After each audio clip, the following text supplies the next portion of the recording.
Dios les bendiga. Saludo cordial para toda la audiencia de este programa Palabras para una vida abundante.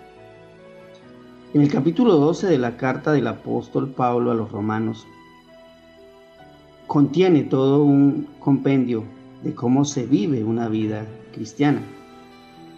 El apóstol Pablo está exhortando a los creyentes en Roma a poner en práctica todas estas cosas que los ayudaría a permanecer firmes, fieles, en medio de todas las dificultades de su tiempo. De igual manera, el texto nos invita hoy a nosotros a ser creyentes comprometidos, firmes, diligentes, dispuestos para servir. Es la idea de cómo debe vivir un creyente delante de Dios en cualquier tiempo. Por ejemplo, en los versos 1 y 2 de este capítulo nos dice de la siguiente manera: Así que, hermanos, os ruego por las misericordias de Dios que presentéis vuestros cuerpos en sacrificio vivo, santo, agradable a Dios, que es vuestro culto racional. No os conforméis a este siglo, sino transformaos por medio de la renovación de vuestro entendimiento, para que comprobéis cuál sea la buena voluntad de Dios, agradable y perfecta. Se nos invita a presentarnos delante de Dios con un compromiso de vida, porque ese es el culto que le presentamos a Él, desde nuestra capacidad para razonar de manera consciente en sus propósitos, en sus razones, y no estando conformes con la propuesta, con el programa según el mundo, sino siendo transformados por la renovación que se da desde esa condición inteligente, racional nuestra. Y en los siguientes versículos del 3 al 10 nos dice de la siguiente manera: Digo pues por la gracia que me es dada a cada cual que está entre vosotros, que no tenga más alto concepto de sí que el que debe tener, sino que piense de sí con cordura, conforme a la medida de fe que Dios repartió a cada uno. Porque de la manera que en un cuerpo tenemos muchos miembros, pero no todos los miembros tienen la misma función, así nosotros, siendo muchos, somos un cuerpo en Cristo, y todos miembros los unos de los otros. De manera que, teniendo diferentes dones, según la gracia que nos es dada, si el de profecía, úsese conforme a la medida de fe, o si el de servicio, en servir, o el que enseña en la enseñanza, o el que exhorta en la exhortación, el que reparte con liberalidad, el que preside con solicitud, el que hace misericordia con alegría. El amor sea sin fingimiento, aborreced lo malo, seguid lo bueno. Amaos los unos a los otros con amor fraternal, en cuanto a honra, prefiriendo los unos a los otros. Esto es una invitación que se nos hace a utilizar las habilidades que tenemos en beneficio del desarrollo de la iglesia, como miembros que somos de ella. Nos invita también a amar a los hermanos sin hipocresía, a la vez que rechazamos lo que se opone al crecimiento espiritual. Pero a partir del verso 11 hay una invitación al servicio. Es una serie de mandatos, de recomendaciones que son dignos de tener en cuenta, porque si no es así, nada va a pasar en nosotros como creyentes, nada va a pasar en nuestra vida espiritual. Es una invitación entonces a servir con diligencia. Podríamos preguntarnos entonces, ¿cómo debe vivir un cristiano? En todo lo que hace. ¿Y por qué? Porque uno es un cristiano todo el tiempo. La idea es que debemos servir diligentes en todo lo que hacemos. Mire lo que dice el verso 11 en su primera parte. En lo que requiere diligencia, no perezosos. Y muchos entonces hoy podrían decir que son diligentes, que se mueven con rapidez en el trabajo, en el negocio y en muchas otras cosas. Y eso está bien, pero en lo espiritual, ¿cómo estamos? ¿Cómo estamos en esas áreas de labor espiritual en donde debemos ser diligentes por encima de todo? Buscando una salud espiritual a toda prueba. Como dice el texto 11 en su segunda parte, dice, fervientes en espíritu, sirviendo al Señor. Esto define el entusiasmo, esto define la actitud que debemos tener mientras crecemos espiritualmente, mientras generamos una disposición de servicio. Esto deja ver el entusiasmo que debe haber en nosotros en todo lo que hacemos, pues estamos motivados porque es un servicio que le estamos prestando al Señor, porque es al Señor al que servimos. Hermanos, a veces la necesidad física nos impulsa a la diligencia, por ejemplo, en nuestros trabajos seculares. Algunos de los nuestros trabajan 40 o más horas a la semana, todo buscando resolver necesidades físicas como comida, arriendo, servicios, ropa, y eso está bien, pero hay una resistencia, hay una actitud a veces perezosa para dedicar unas cuantas horas a la semana para el fortalecimiento de una vida espiritual como tiene que ser. A veces no queremos asistir a las reuniones en donde Dios nos aporta los recursos, donde Dios nos aporta palabra para ese desarrollo espiritual de nuestra vida.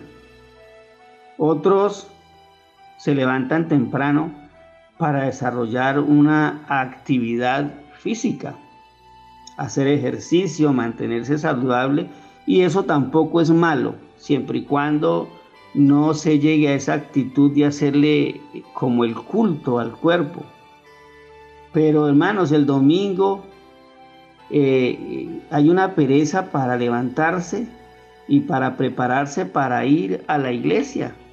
Eso es algo que a la mayoría o a algunas personas le genera esa condición como de querer mejor quedarse acostados. Hermanos, la vida espiritual es algo muy serio y se nos exige disciplina, se nos exige trabajo serio para dar una medida que me ponga a tono con lo que Dios espera de nosotros.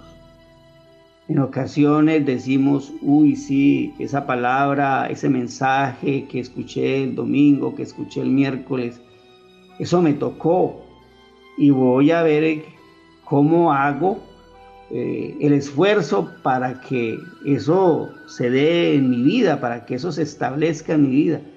Pero hermanos, a veces el entusiasmo no nos dura mucho. Al poco tiempo estamos con las mismas actitudes de antes. Por eso, uno de los textos que llama poderosamente la atención es el texto que narra la conversión de Saulo de Tarso al apóstol Pablo. Saulo, el viejo hombre, el apóstol Pablo, el nuevo hombre, la nueva criatura. Saulo de Tarso, un hombre orgulloso, altivo, convencido de sí mismo, que es a veces lo que nos pasa a nosotros, convencido de su intelecto, conocedor de la ley, Y todo eso tiene que ser trabajado para que en el proceso de arrepentimiento y de conversión que se da en este hombre, aparezca la humildad y una auténtica fe. Porque la fe y la humildad, mis hermanos, superan el intelecto de las personas en los propósitos con Dios. El Señor viene a nosotros, viene a nuestras vidas, mis hermanos, y no importa la condición intelectual, la condición económica, nosotros debemos es permitirle la entrada, más allá de cuánto crea usted hoy, por ejemplo, más allá de cuánto sepa usted hoy, más allá de cuánto guste usted hoy de esto, usted debe dejarlo entrar y que Él sea el Señor de su vida. Es una disposición, es una apertura voluntaria para que Él llegue a la vida nuestra. Mis hermanos, la conversión de Saulo de Tarso no fue el resultado de una acción que se dio como a la fuerza, que se dio de manera obligada. No, es sencillamente el resultado del encuentro de Saulo de Tarso con Jesús el resucitado. Y cuando el Señor se le apareció a Saulo, no se le impuso ni lo manipuló para que tomara decisiones en contra de la voluntad de Saulo. Noten que a lo largo del encuentro con el Señor, Saulo era capaz de hablar, Saulo era capaz de contestar con toda normalidad frente a lo que el Señor le estaba diciendo. En Hechos capítulo 9, los versos 3 al 6 nos dicen de la siguiente manera: mas yendo por el camino, aconteció que al llegar cerca de Damasco, repentinamente le rodeó un resplandor de luz del cielo.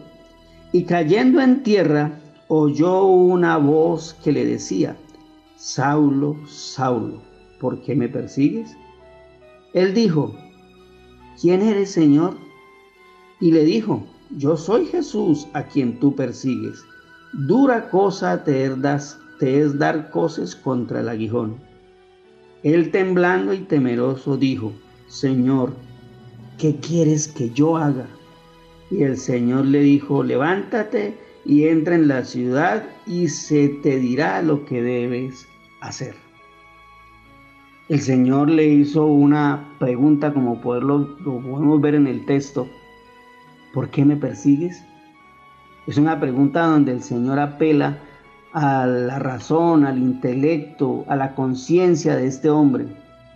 Y él le contesta, Saulo le contestó de forma racional, consciente, libre, con otras dos preguntas.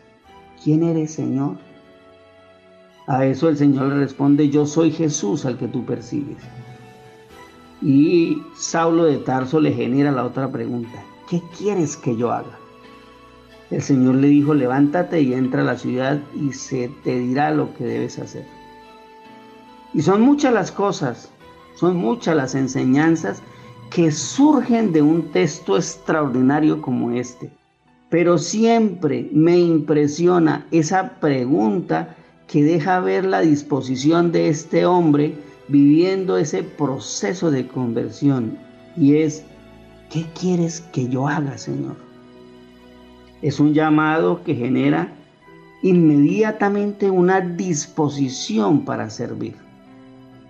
Él no le dice: Señor, sí, yo estoy dispuesto a hacer lo que tú digas, pero por allá dentro de un mes, por allá dentro de un año, cuando yo me sienta bien, cuando yo tenga ánimo. No, es un llamado que genera inmediatamente una disposición para servir. Y yo quiero que nos preguntemos: ¿cuántos años tenemos muchos de nosotros en la iglesia? Después del encuentro con el Señor, con Jesús el resucitado. Podemos tener 5 años, 10 años, 20 años. y cuánta disposición se ha despertado en nosotros para servir. La disposición de Saulo, posteriormente el apóstol Pablo, por el proceso de conversión al tener el encuentro con el Señor, esa disposición cambió la historia de la iglesia. Fue lo que permitió que la iglesia se abriera a una visión más amplia para que el propósito de Dios fuera conocido de una manera más amplia, hasta llegar a nosotros en este tiempo. Dios quiere entonces contar con nosotros hoy. Dios espera que en nosotros se dé esa disposición, que nosotros seamos conscientes de la responsabilidad que se demanda de nosotros en nuestro tiempo. Y hermanos, Él tiene recursos para que podamos servir de una manera eficaz. Solo hay que generar una disposición en la cual podamos ponernos en las manos de Él para servir con todo lo que usted tiene. Solo hay que hacer la pregunta: ¿qué quieres que yo haga, Señor? Y dispongámonos para servir de manera diligente. Mis hermanos y amigos, si usted me ha entendido la idea de esta devocional que he querido compartir en este día, yo le invito a que usted genere esa disposición. Por tanto, ¿quiere usted orar para que eso surja? Para que seamos instrumentos en las manos del Señor y podamos servirle. Oremos entonces. Padre eterno, te damos gracias por esta vida que hoy podemos disfrutar, por la manera tan especial y clara con la que te revelas en medio nuestro, a la vida nuestra. Gracias entonces, Señor, por la vida y obra de nuestro Señor Jesucristo, que nos invita y nos da el ejemplo de una vida dispuesta a actuar conforme a tus planes y de servicio en tus propósitos eternos. Ayúdanos, mi buen Dios, a no ver esto como una carga, sino como una gran responsabilidad y un privilegio que tú nos das, que cuando nos consideras, cuando nos ve aptos para servir en estos propósitos tuyos, salvadores. Por tanto, mi buen Dios, danos la sabiduría, la gracia, la fuerza, la diligencia para cumplir fielmente esta gran misión, esta gran responsabilidad, y lo hagamos sin desmayar hasta que tú en tu sabiduría lo decidas.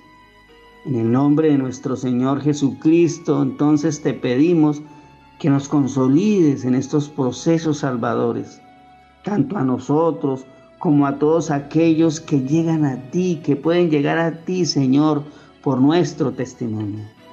Y gracias, Dios, por todo lo que nos entregas hasta el día de hoy. Todo esto te lo pedimos y te lo agradecemos en el nombre de nuestro Señor Jesucristo. Amén. Mis hermanos y amigos, que tengan un feliz resto de día y que el Señor los continúe bendiciendo.